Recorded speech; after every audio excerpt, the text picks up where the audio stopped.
It's going to be a long one today, guys. All of this stuff on the screen right now is brand new, which we need to discuss. On the bright side, some of this stuff doesn't need that much time, and also we've discussed some of this already, so let's get it started. I think the first one is this World Arena Season 24 closing and Special League notice. For the most part, this is similar to the ones before, with one exception. Please stay tuned for Special League 3 Attribute Battle, which we've never seen before. This is brand new.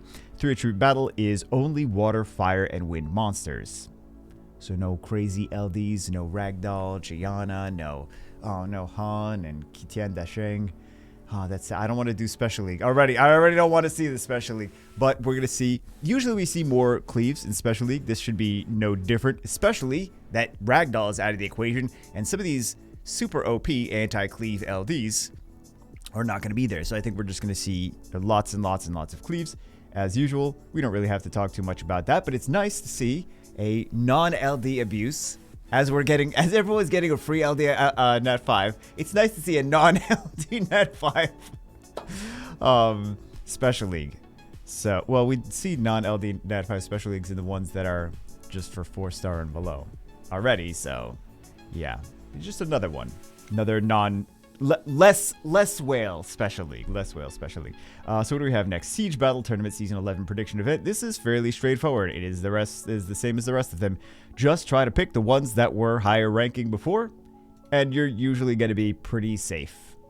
So there we go. That's an easy one. This one we might actually want to talk about, considering it is a brand new LD5 that everyone gets as long as they do this event. So Summoner's War Assassin's Creed Collab Event Part 1 Nat 5 Altair giveaway event will go live soon. This is the only one of the Altairs. There's no other elements.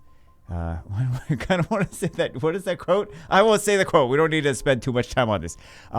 You get points for the number of monsters defeated. You can calculate the number of monsters defeated by doing scenario, normal +0, hard +5, hell +10. For the most part, most of us are going to be doing hard. We're going to be doing B12 dungeons, 30 points for B12 dungeons. Or rather, plus 30 points for B12 dungeons. And then Dimension Dungeons difficulties, 50 plus 50 points. So this is going to be quite a significant amount of points. If you have, a lot of you have just Dimension Energy capped and you're just letting it go to waste, this would be a great opportunity to bleed all of that Dimension Energy dry. Number of monsters defeated in arena play count. And then here's we see all of the things that we get from this. Altair is in hidden mission number 4, and he gets Rage and Will. I'm sure they're gonna be about the same value as we normally see, so that's what I would predict. We do see Rage Will over here, but we don't know exactly what's in the. I don't think it says anywhere in here, right? We don't see exactly where what the value of them is. But what do we have for this one? Gift bog, gift bog, guys! It's a gift bog event. Very exciting. Collab gift bog. I'm just gonna keep saying that. Collab gift bag event, because it's a box and it says bag. That's what throws me. That's why it's a bug. How to obtain codices. So this is just the codices. We mentioned this in the previous video of getting codices from those special Assassin's Creed events, and from them just dropping in scenario. So like I said, drop in scenario, check in, collect 100 crystals, use 100 crystals. They want you to buy packs because then you get more codices, collab in-game content. Also, there's brand new packs. Just in case you were curious if there are going to be brand new packs. No one was curious. Everyone knew there was going to be brand new packs. Any excuse for brand new packs. People are, that couch was like, yeah. How many new packs can we throw in? I won't. So yeah, all these codices, you get codices, and then you get special stuff. We got a special researcher, Elia. Also, we'll get to that when we get to that. And then we have the collab special building. It doesn't really do anything, I don't think. Yeah, max 5 monsters can be placed. Non-collab monsters can be placed as well. I don't think it really does anything for this, though. And then we have some more goodies that you can exchange codices for. Assassin's Creed Scrolls. This is how they... Oh, use codices to... I think I missed this. Use codices to level up the skills of Nat 5 and Nat 4 collab monsters. That's pretty nice. I totally didn't see this the first time I read this. And level up the skills of Nat 4 collab monsters. Cool. 150 for a Nat 5, 100 for a Nat 4. And then you get... don't purchase Mana Stones. Just purchase energy and farm runes. Just do that. Everyone's tired of me saying that. Okay. Then we have the Mystical Scroll bonus event. This is fairly simple. It's the same as the other Mystical Scroll bonus events. It's just got an Assassin's Creed character on it. So there we go. Look, we're just breezing through this.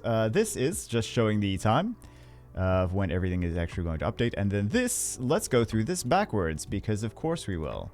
Because the most exciting things are at the very end. So this didn't even take that long. This is 5 minutes. We went through most of this. It's still going to be an hour-long video, guys. We have game error fixes. This is more exciting. We leave the best stuff for last because we care about the new monsters. Quality of life improvements. I already read this. I don't think it's really that impactful. It's just pop-ups changing. What else do we have? Special packs. New special packs, just in case you're curious. Winter season exclusive theme application on the battle content. It has ended. The awakened name for Fire Magical Archer has been changed to Amanda.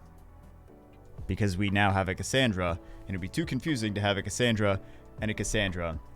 Even though we already have a crow and a crow, and we have some other... What else do we have? You leave it in the comments. I'm sure you will. We have other monsters that are named the same thing.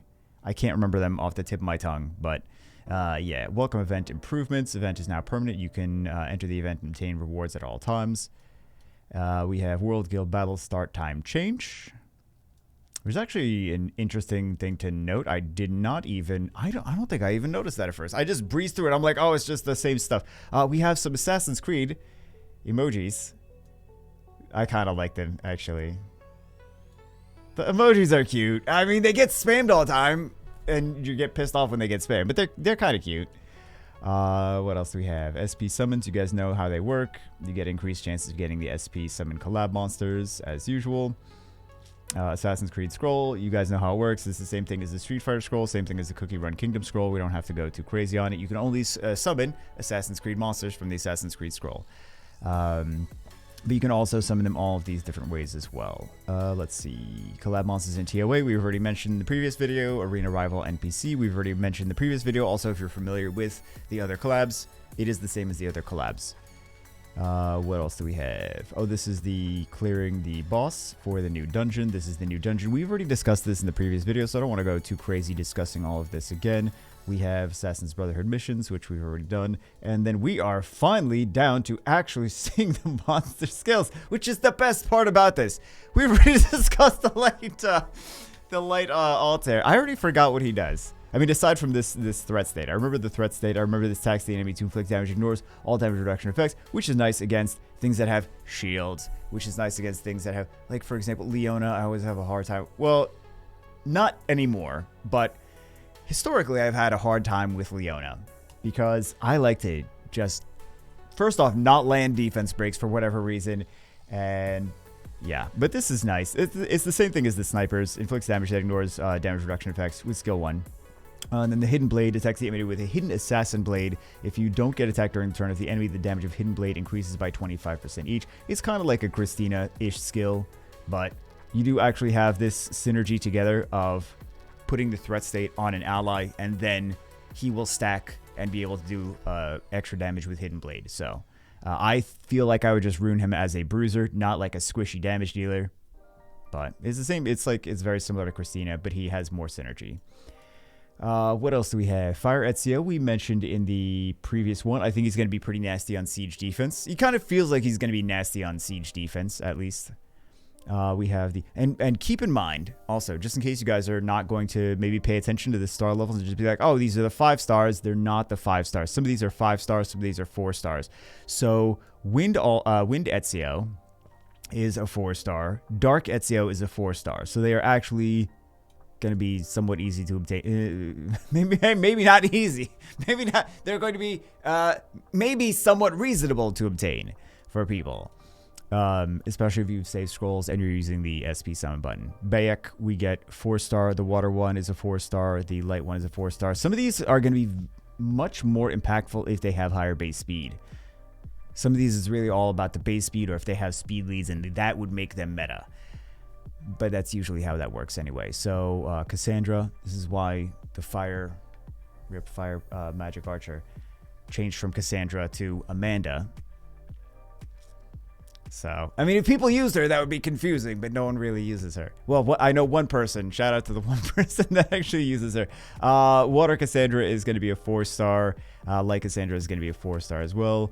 Fire Evor is going to be a 4-star. Wind Evor is going to be a 4-star. That's the one with all dots that we looked at in the previous one. So just keep that in mind when you see like, oh, they're all Nat 5s. They're not all Nat 5s. They're not all Nat 4s for any specific one. There's just a mix, which is the first time I think it's the first time they've done this like this. I mean, they've done this for other Summoners War characters, like, for example, the Christinas, the Cannon Girls. But this is the first time that they've done this for a collab unit. So we have the Water Altair Ezio. Well, I'm going to keep mixing these up. I know I'm going to keep mixing these up. I probably should have played Assassin's Creed at some point in my life for more than like 5 minutes. Otherwise, I wouldn't mix these up. Nat 5. Grants threat state. Same as this one. Even though it's a different unit. Same skill. Like the Ken and Ryu. Tactical Bomb. Attacks all enemies to remove all beneficial effects. Oh yeah, this is the one that's like, it's kind of interesting. It's like, it's a strip, it's an AoE strip. Increase attack bar of one ally, the ally with the highest attack bar by 25%, and the attack power of the ally with the second highest attack bar for 2 turns. It's very odd why it's done like this. I would say he's kind of similar to, I mean, it's like you compare him to Bassett. It's like Bassett just does everything. She just does increase everything, but she doesn't do strip beneficial effects. Who does strip beneficial effects and then also increase attack power? The Fire Art Master, but he increased attack power of everything. So this is kind of, he increased the attack power of one thing, he increased the attack bar of one thing, and then he strips everything. I'm curious if he's going to be super fast. I think he may be super fast, or there may be a speed lead or something. Because that's the only thing that makes sense to me is like why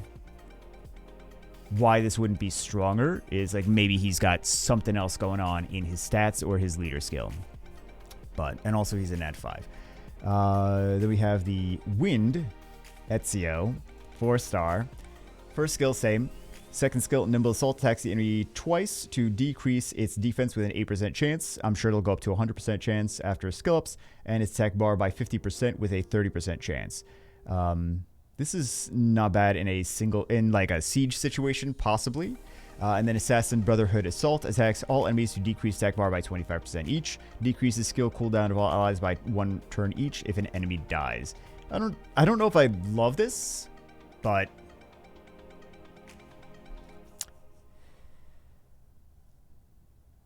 yeah, I don't know if I love that. I didn't really pay attention to this the first time because I actually did not. Oh, sorry. Way too loud. I actually didn't see all of the skills. I was trying to glance over them, and then I'm like, this is taking too long. I just want to get this video out sooner rather than later, and I'll just glance over some of them, and then we'll read the rest of them live on camera. So I don't know if I really... This reminds me kind of the Wind Taoist, and I just feel like maybe I would just prefer Wind Taoist if I'm going for something like this. If I'm like, oh, I want something like this skill 3, maybe I would just pick the Wind Taoist. He's actually a pretty decent unit. I don't think people give him enough credit. But this one's going to do, I'm sure, more damage. And he does have defense breaks as well. So, just food for thought. He is similar to Wind Taoist. But I feel Wind Taoist does this third skill better. Then we have Light 1 is the same first skill, of course. Second skill is the threat state, and then the air assassination. So this is an LD5, official LD5 here. Attacks that you have to actually summon. Attacks the enemy, fills up your attack bar if the enemy. Oh yeah. This one's good. This is like a Carlos situation. Attacks the enemy, fills up your attack bar if the enemy dies. Additionally, passive skills of all enemies, excluding the boss, are not activated. So, for example, if you want to kill a bunch of stuff, and there's Nana on the screen, and there's something else on the screen, Tiana on the screen or something, this passive skills of all enemies, excluding the boss, are not activated. It's just going to die. It's not going to come back. It's not going to be death prevention. It's not going to anything. It's just going to kill them. So this is kind of cool. It's an LD5, but pretty nice air assassination skill. Then we have the Dark one, Dark Ezio. Yes, Ezio. Damage ignores all reduction effects for skill 1, same as the other ones. This is the one that's just a defense break and decreased attack bar. And then the Hidden Gun passive attacks, additionally with an attack that cannot be counterattacked when you attack the enemy on your turn.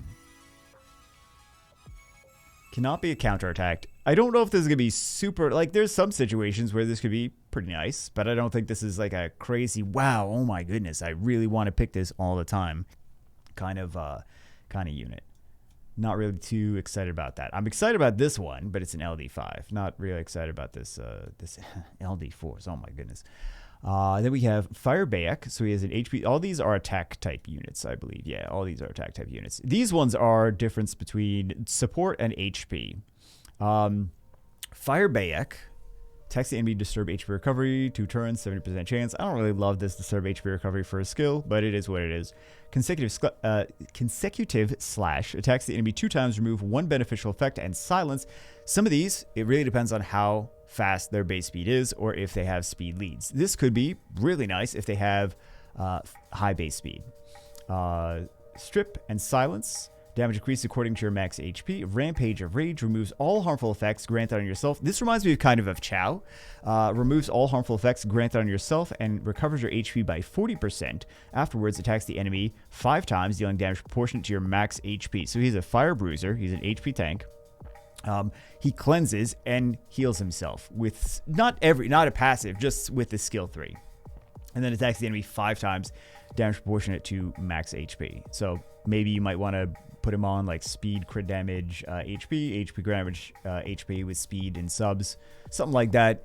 He's going to be very similar to Chow, I feel, but he's not going to do it passively. So while it is a stronger third skill, it's not a passive, so it's not going to automatically activate. Like if he's got debuffs, he needs to actually use the skill to actually remove them.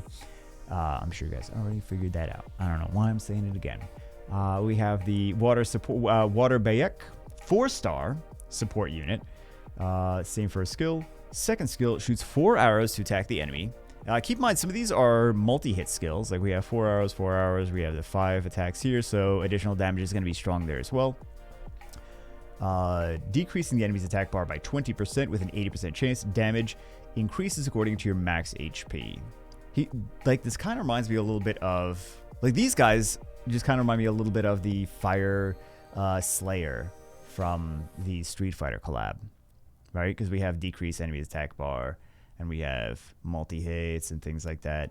So, attack the enemy to reset the attack bar. Master Word, third skill. Attacks 2 more times, inflicts damage proportionate to the enemy's max HP. I'm assuming that this is going to be... Well, it's a Water 4-star, though. So, I don't know if it's going to be... It's going to be a decent control unit for bosses, I think. I suppose. I don't really get super excited about that, though. We have the Wind Bayek, 5-star. Disturb HP recovery, skill 1. Consecutive slash is, again, this is going to be another one. We'll see how fast the base speed is. And then we have this Sickle Blade passive, because this is just a strip and silence. Damage increases according to your max HP. Sickle Blade passive inflicts continuous damage on the enemy for 2 turns when attacking. Increases the damage dealt by 20% and recovers your HP by 3% for harmful effect granted on the enemy. Increases damage by 20% and recovers your HP by 3% for harmful effect. I'm not really super crazy about this. We'll see if he's a fast unit, but he doesn't scream like... I don't know. I don't get super excited about this. I'm just trying to think of where he could be great, but I just feel like there's other units that I would prefer in any situation where it's like, oh, extra damage per harmful effect granted on an enemy. Like, there's already units in the game that do that, so I don't know that I would prefer him necessarily, but I guess we'll see. We'll see what the multipliers are. We'll see what the speeds are. We'll see what the leader skills are, and then we'll test them out, and we'll see how they actually work in battle. We have the Light Bayek, which is... I hope I'm saying these names right. I'm probably not, because... Again, I'm just uncultured and uncivilized from not playing more than 5 minutes of an Assassin's Creed game once in my life. There was something, and there was a pot on someone's head, and it kept falling. And I'm like, I don't want to keep... Can I skip this? Can I skip this pot keeps falling off this person's head? I just don't want to keep playing this. Okay. And I just never went past that. I'm like, there's just so many... I just keep making this pot fall off this person's head. Someone's got to know what I'm talking about. All right. So upward slash HP recovery for a skill. Lead ambusher is the arrow attack. Damage increases according to your max HP. And then we have the Violent Rampage. Attack the enemy to deal damage. Increases according to your max HP. Destroys the enemy's HP by the inflicted damage. Additionally, the damage inflicted increases by up to 100% in proportion to the enemy's destroyed HP. This actually could be kind of nice for a 4-star bruiser. It's basically a 4-star LD4 version of Borgnine. Kind of. Not quite the same, but kind of. As close as, like, that's the best comparison I can make. Then we have the Dark Bayek LD5. Upward slash, same as the other ones. Consecutive slash removes a beneficial effect and silence. And then the Eagle Deception. An eagle attacks a random enemy to stun target for 1 turn when you attack on your turn. I've seen people compare this to Celia, where it's just a stun where Celia at least strips something. This might be the one instance, and she's got high base speed. This might be the one instance where I'm like, Celia is kind of better than this. You don't really say that all the time, but it feels like Celia might be a better version of this. She is also an LD5, but it just feels like Celia might, because she strips and sleeps. So, anyway, let's go on to Cassandra. Fire Cassandra. People may actually get this one. Fantastic. Bull Rush. Attack the enemy to decrease attack bar by 30% with a 50% chance. Hero Strike. Attacks the enemy to inflict damage that ignores the enemy's defense.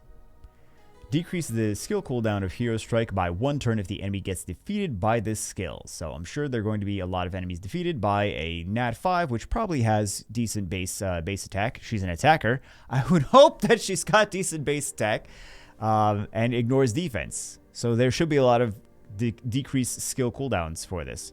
And then we have Ares' Last Breath. Grants invincible for 1 turn and life drain for 2 turns on yourself when you're afflicted. This looks like it's going to be the same as the Dark Vampire Lord buff, actually. When you're afflicted with fatal damage. So see, I didn't even see this one yet. So this is looking like it is a Theomars. Theomars with ignore defense. This might be a good unit. Yeah, this might be a good unit. Afflicted with fatal damage, gets invincible and life drain. Life drain and then will ignore defense. I want this. This is the unit that I want. For sure. Definitely want that. I hope I summon that. We have the Water one. Support unit. 4-star support. Completely different than the Fire Nat 5 attack. Right? Bull Rush. Same as the other one. Vision of Athena. Decreases the defense of all enemies for 2 turns with 60% chance. We'll see what the skill ups are. I don't know if this is going to go to 100. It might. It might not. I don't know. Then we have also Vision of Athena. Is this the same skill? This is the same skill name. Okay. We'll go with that. It's the same skill. I don't know why. It's probably just a typo. Attacks the enemy 3 times to leave a branding effect for 3 turns. Why is she a support? Why is she a support? It seems like she is a damage dealer. Attack the enemy 3 times, leaves a branding effect for 3 turns each. Additionally, the attack always lands a critical hit and deals 100% increased damage if the target's attribute is wind. Oh, we actually saw this one. Yeah, we saw this one before. Always lands a crit and deals increased damage if the target's attribute is wind. I actually kind of like her. I'm excited to play with her and see if she's potentially is. I didn't even notice this before that the skills are the same name. Was it the same in the other thing as well? I don't know. But we'll move on because we already discussed her before. She seems like she could be interesting. I kind of like these Cassandras. So we have the Wind 1 attack, Nat 5. Decreased attack bar by 30%, 50% chance, same as the other ones. Attack the enemy, inflict damage that ignores the enemy's defense, same as the Fire one. Okay. And then we have the Wrath of Ares, attacks all enemies to reset their attack bar and increase the chance of landing a glancing hit for 2 turns. This also seems like a fun unit. AoE attack bar reset and glancing debuff. Mostly that I like the AoE attack bar reset. Glancing hit seems like it gets better every year. Because, like, I used to not care at all about glancing hits. I'm like, oh, it's just a glancing debuff. Who cares about that? And, like, the more time progresses, I'm like, man, this glancing debuff kind of helpful in some instances when the enemy glances on you. And then you're like, oh, good, nothing crazy happened because they just glanced. So, yeah, I do like attack bar reset because they can't violent proc if they don't have attack gauge. Stuns, they could just violent proc out of it, and you know they will. But if they have no attack bar, pretty nice. Light support for the 4-star Light Cassandra. Bull Rush, same as the other ones. Vision of Athena is the AoE defense break. And then Ares Bull Charge, attack all enemies to stun for 2 turns with a 30% I hope this is not going to go up to 100. It is not going to go up to 100. With that low of an initial chance, this is not going to be... This is going to be like a... What's the unit that we just... Light Cannon Girl. Where like she just needs a higher activation rate. This one, I'm already telling you, this is going to need a higher activation rate than 30%. And I know you guys are going to be like, well, maybe it's going to go up to 100%. It's not. You can just tell that it's not from here. So I don't know what it's going to go up to, but it's not going to be 100%. This should be 100% AoE stun. It's not like Varad where it just like it decreases the attack gauge with the stun. It's just the stun. I feel like this should be a 100% chance. This way you have an AoE defense break, and then you have an AoE stun. That would be nice. And then we have the dark... So the 4 stars are supports, and then the Nat 5s are the attackers. So we have an LD5, Cassandra, Dark Cassandra. First skill is the same. Second skill is ignore defense, just like the other Nat 5s. And then Battle Cry of Ares grants Endure and attack power increasing effect on all allies for 2 turns. Attack, power buff, and ignore defense. She's almost as good as Kali.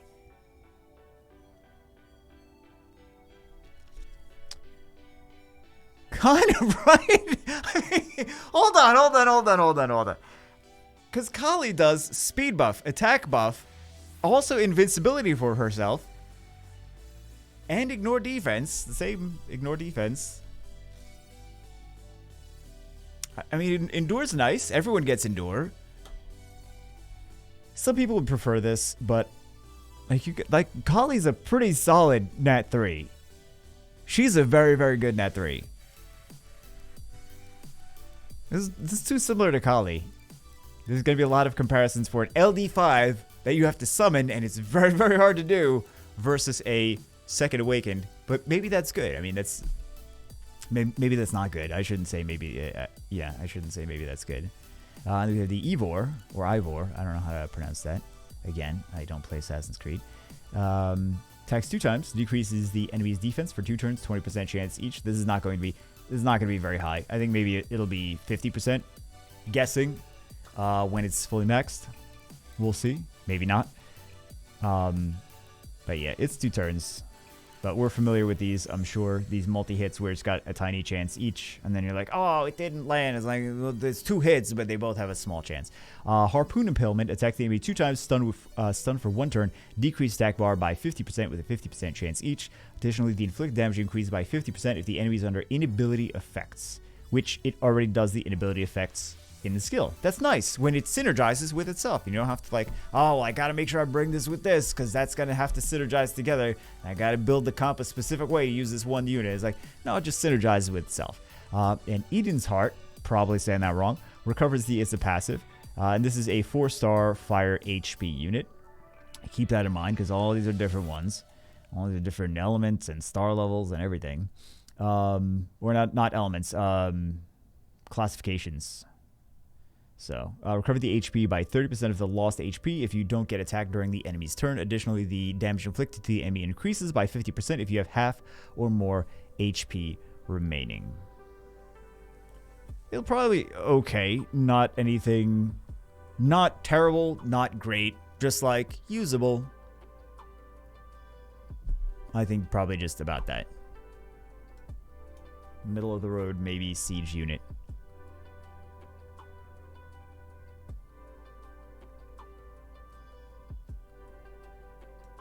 Maybe a little bit lower than middle of the road. I don't know. I guess we'll try it. We'll try it. We'll see. Well, it is an HP unit though, so I think that makes it more viable. I'll say probably middle of the road, but we'll see. Vengeance of Thor, water support. So this is a seems crazy to see like a barbarian type unit with 2 axes and be like, no, it's a support unit. It's not a damage dealer. The axes, they're support battle axes. Well, they're not battle axes. They're like hatchets, I suppose. So first skill is the same. Throwing Axe Fury attacks the enemy 3 times to inflict continuous damage for 2 turns with a 50% chance each. Ooh, wow. Might have... There's other units that do... Why? This is a brand new Nat 5. Might of the Clan passive grants up to 3 effects of Might of the Clan according to... I didn't even read this yet. According to your stats when the battle begins. Like, a lot of these I did... Again, a lot of these I didn't read until we're seeing these live on the YouTubes. So, 3 effects of Might of the Clan. According to your stats when the battle begins, attack power increases the damage dealt to enemies by 100%. Defense decreases the damage received from enemies by 30%. And attack speed removes 1 beneficial effect granted on the enemy if you attack on your turn. Interesting. This is something brand new, so maybe I won't be too mean about this continuous damage.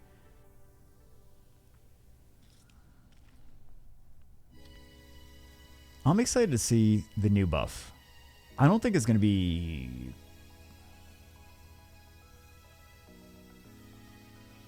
This might be a good Guild War unit, Guild Siege unit.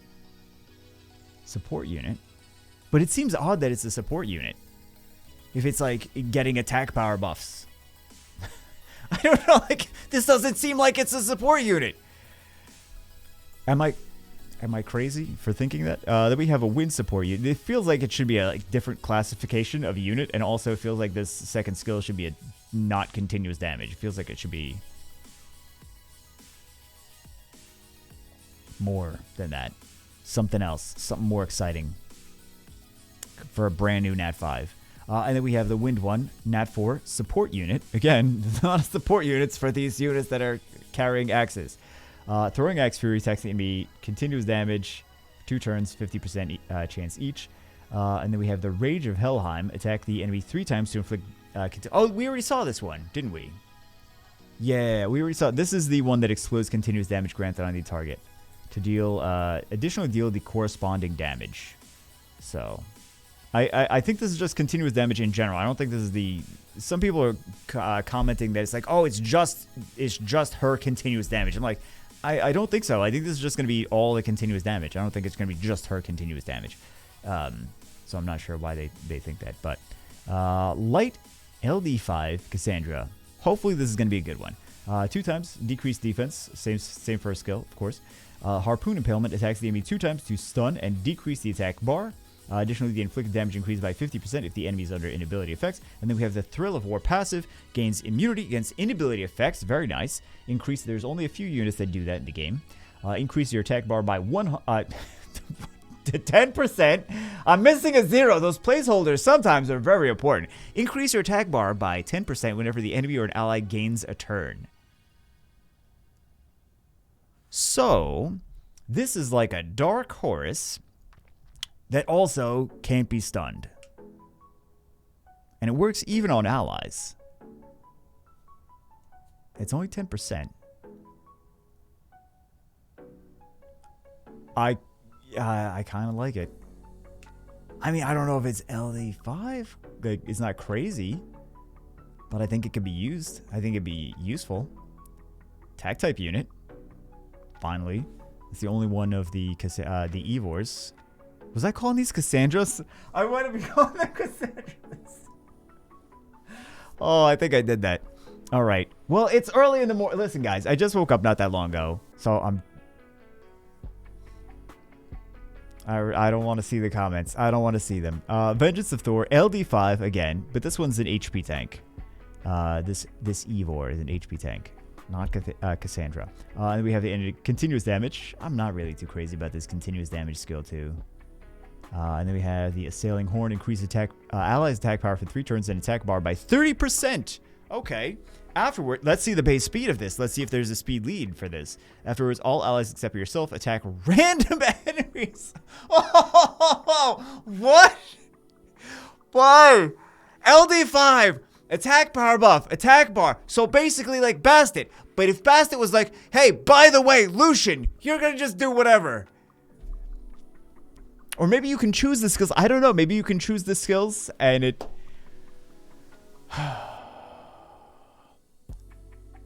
If you can choose the skills, it's fine. If you don't get to choose the skills and it's just like chooses for you and it just puts everything else on AI.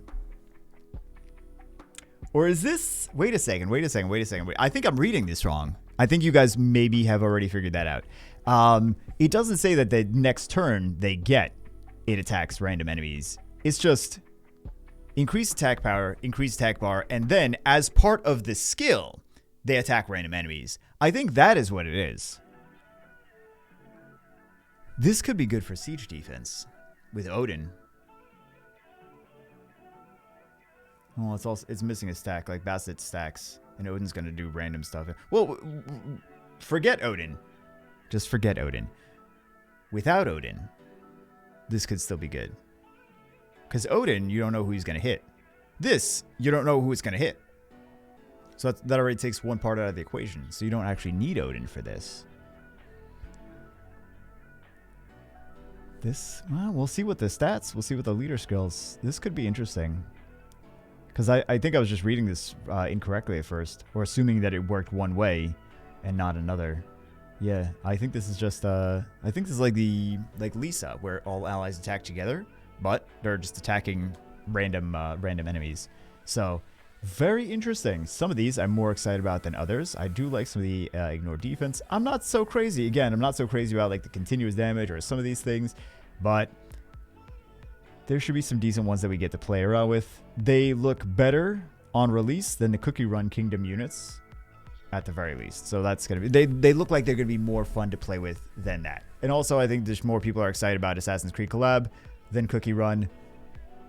But however, there are some Cookie Run enthusiasts where they're like, no, I was really excited about the Cookie Run collab. So there you go. Anyway, that's it for this one. It's still a 35. It's always a 35-minute video. Regardless, we told everything else. It was done in 5 minutes, and then it took 30 minutes to look at the monster skills. That's what we care about, though. We already talked about everything else in a previous video. So anyway, that's it for this one. Hope you guys enjoyed it. Hope you guys are excited about the new collab. I will see you as always in the next one.